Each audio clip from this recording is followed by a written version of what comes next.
La question trans semble s'être imposée partout ces dernières années, dans les médias et les hôpitaux, bien sûr, mais aussi dans les écoles.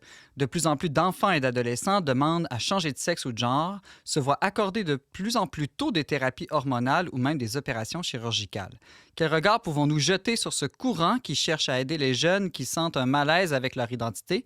Ariane Beauferré est avec nous pour parler de ce sujet délicat. Bonjour Ariane. Bonjour Simon.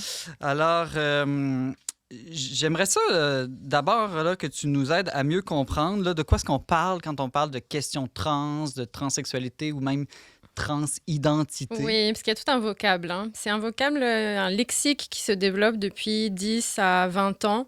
Les termes les plus récents d'ailleurs datent des dernières années, là, les nouveaux pronoms, les xe, ul, ol qui peuvent exister. Quand une personne se déclare transgenre, en fait, elle déclare que concrètement, elle n'est pas née dans le bon corps, que son genre, son ressenti intérieur ne correspond pas à sa réalité biologique. Donc ça va être, par exemple, un petit garçon qui va déclarer à ses parents qu'en fait, il est une fille, ou une petite fille qui va déclarer à ses parents qu'elle est un petit garçon, tout simplement. Il y a aussi l'aspect de non-binarité. Donc ça, c'est un petit peu plus récent, mais ça découle aussi de la même théorie du genre, qui est que finalement, on n'est ni un homme ni une femme, on peut être les deux en même temps, on peut être entre les deux, et on serait tous, même chacun d'entre nous autour de la table, sur ce qu'on appelle un continuum de genre.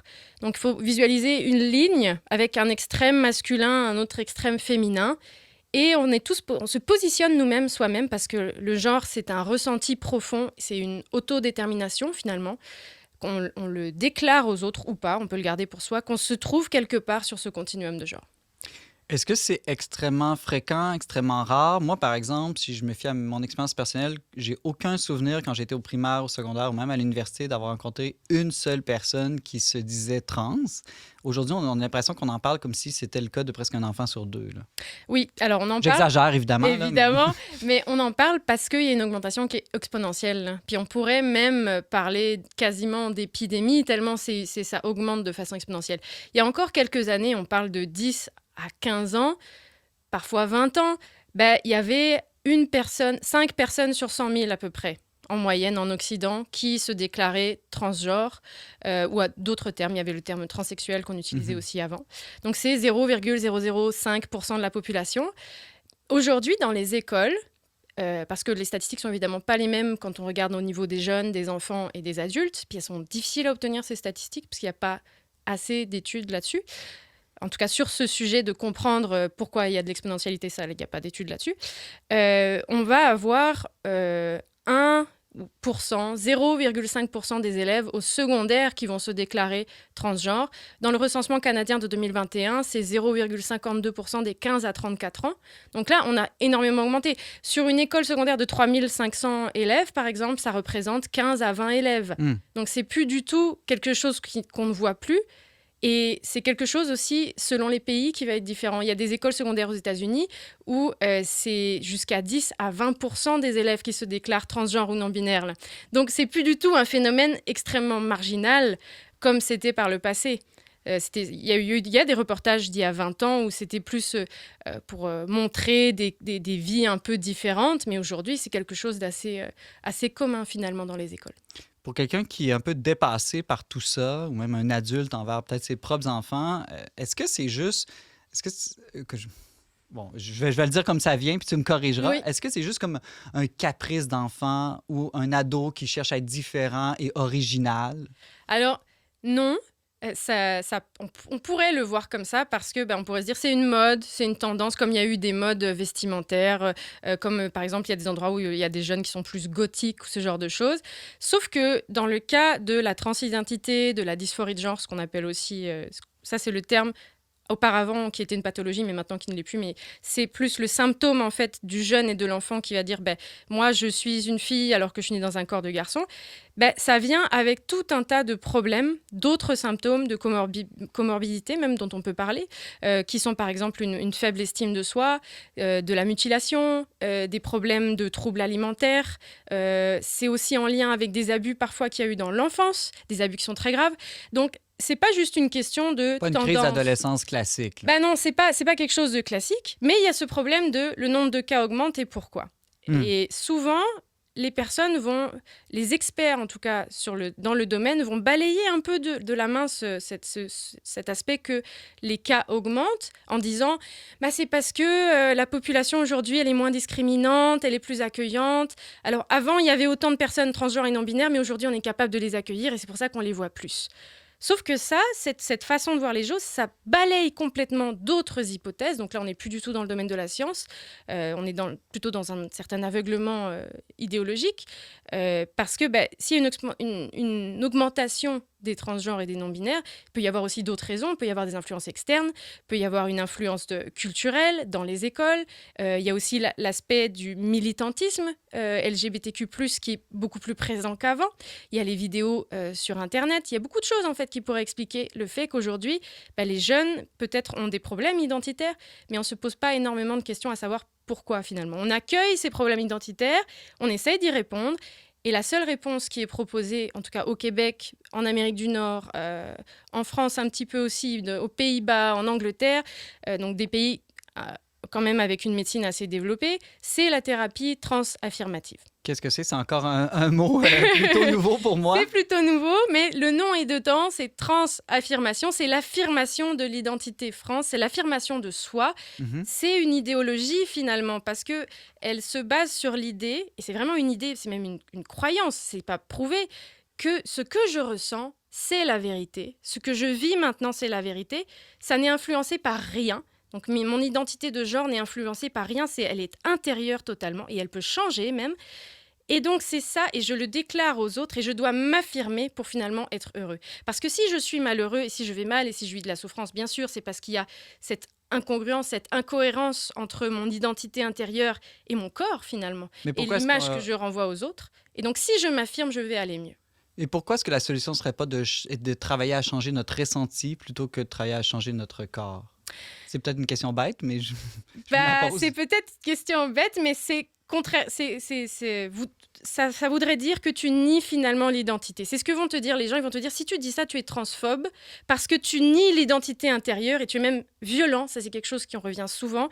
On va vous dire, vous êtes violent, vous êtes transphobe parce que finalement, vous voulez que la personne ne soit pas réellement elle-même. Vous voulez la faire rentrer dans une catégorie homme-femme. Vous voulez que son corps, finalement, qu'on voit comme une enveloppe dans cette idéologie-là, une enveloppe qu'on peut changer. Et même pour les personnes qui sont de genre fluide, pourraient tout à fait, par exemple, prendre des hormones pour ressembler plus à des femmes à une période de leur vie, puis revenir finalement à une apparence plus masculine par la suite. C'est tout à fait possible. On va leur dire, il ne faut pas nier ce ressenti-là. Il ne faut pas non plus le remettre en question, jamais. Et donc ça, c'est un deuxième paradoxe qu'on peut voir. Si on remet rien du tout en question auprès des jeunes, les adultes, c'est un petit peu différent, mais auprès des jeunes, et qu'on est tout le temps dans une perspective de « je t'accueille tel que tu es, je t'écoute, je ne te guide pas finalement, je ne suis pas un tuteur pour toi, je ne te remets pas en question », le jeune, il se retrouve face à « ok, je dois choisir, je dois m'auto-déterminer finalement. Et je dois déclarer et trouver mon identité. » Ça lui en met beaucoup sur les épaules. Ça en met beaucoup, beaucoup sur les épaules. Il y a un autre exemple qu'on pourrait donner. Ça se passe au Québec, mais aussi à plein d'autres endroits. C'est une activité qui est toujours préparée par des militants LGBT puis des organismes LGBT. C'est pas préparé par l'école. Il y en a une, ça s'appelle la licorne du genre. Je crois qu'elle l'appelle même juste la licorne. Et en fait, on demande à des élèves, parfois qui ont juste 12, 13, 14 ans et dont les parents ne sont pas du tout au courant, ça se passe à l'école, on va leur dire, voilà, la licorne du genre, en fait, c'est pour pouvoir que tu apprennes à mieux te comprendre toi-même. Et on te pose la question, déjà, dis quel est le sexe qui t'a été attribué à la naissance. On n'attribue pas des sexes, on constate des sexes. Le médecin, la sage-femme, les parents, ils constatent que l'enfant, c'est soit un petit garçon, soit une petite fille, parce qu'on a un corps et c'est ce que nous montre le corps. Mais là, il y a toute cette modification. On va dire, non, c'est un sexe qui t'a été attribué déjà. Donc là, il y a un autre problème scientifique, ça ne fonctionne pas. On te demande, c'est quoi ton genre? Qu'est-ce que tu ressens au fond de toi? Es-tu plus un homme, plus une femme, plutôt non-binaire? C'est quoi ton expression de genre? Donc, comment est-ce que tu exprimes? Est-ce que finalement, tu es un garçon, mais qui va exprimer ta féminité en portant des jupes ou du vernis? Je ne sais pas. On est dans les stéréotypes à fond. Et aussi, on va te demander ton orientation sexuelle. Donc déjà, des gamins de 12-13 ans. Moi, à 12-13 ans, je n'avais pas de désir sexuel. Je ne pouvais pas vous dire je suis hétéro, gay ou n'importe quoi. Et je pense qu'il y a plein d'enfants pour lesquels c'est le cas. Et finalement, donc, aussi, quel est ton désir affectif ? Parce qu'on sépare l'affectivité du désir sexuel. Donc, on pourrait tomber amoureux d'un garçon, mais être attiré sexuellement par les filles ou ce genre de choses. C'est un poids qui est énorme pour les jeunes, en fait. Et on leur dit, voilà, tu dois t'explorer. Si tu n'as pas la réponse maintenant, c'est pas grave. Si ta réponse change, c'est pas grave. Mais en posant la question, finalement, on appelle une réponse, forcément. Forcément. Ariane? Mais il me semble que l'adolescence est déjà une période tellement complexe où on se cherche sur tellement d'aspects, de rajouter toutes ces questions-là que, comme tu disais, jeune enfant, jeune ado, on se pose pas nécessairement. Il me semble que ça doit être incroyablement stressant là, de te dire, là, il faut que... Puis en fait, on a beau dire, tu peux prendre le temps, tout ça, j'imagine que c'est dur de dire « je sais pas ». Oui, c'est pas une réponse parce que dire « je sais pas », finalement, c'est... Être non-binaire? Je sais C'est pas peut-être. par Mais défaut. dire « je ne sais pas », c'est finalement, ça veut dire « ok, est-ce que finalement je ne comprends pas ce que je ressens à l'intérieur de moi ?» Et le « je sais pas » n'existe plus. Et ça, c'est un autre paradoxe de cette idéologie, c'est que finalement, en voulant libérer des enfants, des jeunes et des adultes de stéréotypes hommes et femmes, on leur impose tout un tas d'autres stéréotypes, plein d'autres en fait. Parce qu'il faut absolument, pour pouvoir être bien, et si je ressens quelque chose qui est plus féminin, ça veut dire peut-être que je suis une fille. Si je ressens quelque chose qui d'habitude est plus attribué aux garçons, peut-être que ça veut dire que je suis un garçon en fait. Et on oublie de dire que ce ressenti, il a une réponse par rapport à notre environnement. Notre ressenti intérieur, il se construit aussi avec ce qui nous entoure. Il est pas inné, il sort pas de nulle part en fait. Donc, puis des paradoxes, il y en a encore d'autres. Mais l'un des plus gros problèmes de cette idéologie transaffirmative, c'est aussi que les enfants et les jeunes, parce qu'un enfant, en fait, ce qui va se passer, c'est que quand on va l'amener dans une clinique transaffirmative, on va lui dire, finalement, tu peux être toi, on va faire une transition sociale. Tu vas te choisir un nouveau prénom, on va changer tes pronoms. Donc, si c'est une petite fille, il va peut-être choisir un prénom de garçon. On va l'appeler il. On va faire la transition à l'école. On va faire une transition, en fait, auprès de la garderie, des activités sociales. Il va changer ses habits. On va mettre un drapeau de trans dans sa chambre. On va l'inviter à des activités. Il va y avoir des panels à l'école pour expliquer finalement que cet enfant, il vit des choses différentes et qu'il faut l'accueillir. Donc, une attention qui est énorme sur cet enfant, et c'est bien d'accueillir les problèmes de l'enfant et d'avoir cette attention, mais pas si elle est pour ne mener vers finalement un mensonge qui est, oui, quand tu seras plus grand, peut-être tu pourras finalement recevoir des hormones, on pourra bloquer ta puberté. Aujourd'hui, on peut proposer à des enfants, ça se fait pas encore beaucoup au Québec, mais il y a d'autres pays où ça se fait beaucoup plus, on bloque la puberté des jeunes, donc ils ne passent pas par la puberté. Ce qui est contradictoire, il y a notamment des grands chercheurs qui travaillent, puis des grands médecins qui travaillent auprès des personnes trans depuis longtemps. On pourrait citer Dr Suzanne, j'ai oublié son nom, Bell peut-être. Elle est contre aujourd'hui les bloqueurs de puberté. Pourquoi ? Parce que la majorité des adolescents, quand ils vivent la puberté de leur corps et qui passent au travers de tous les désarrois que ça implique, finalement, ils se réconcilient avec leur corps. Ça arrive dans 60 à 90%. Donc, en bloquant artificiellement ce processus, on leur enlève le principal outil que la nature leur donne pour peut-être solutionner leurs troubles intérieurs identitaires. Plutôt que d'en faire des patients à vie par la suite. Parce que le jeune, il n'en a pas conscience quand il est enfant, mais par la suite, ça veut dire prendre des hormones toute sa vie. Ça veut dire, s'il a bloqué sa puberté, il est plus à risque de faire des ostéoporoses et des fractures. Ça baisse sa fertilité. Ça veut dire qu'il va devoir travailler avec des cliniques de procréation médicalement assistées s'il veut pouvoir avoir des enfants.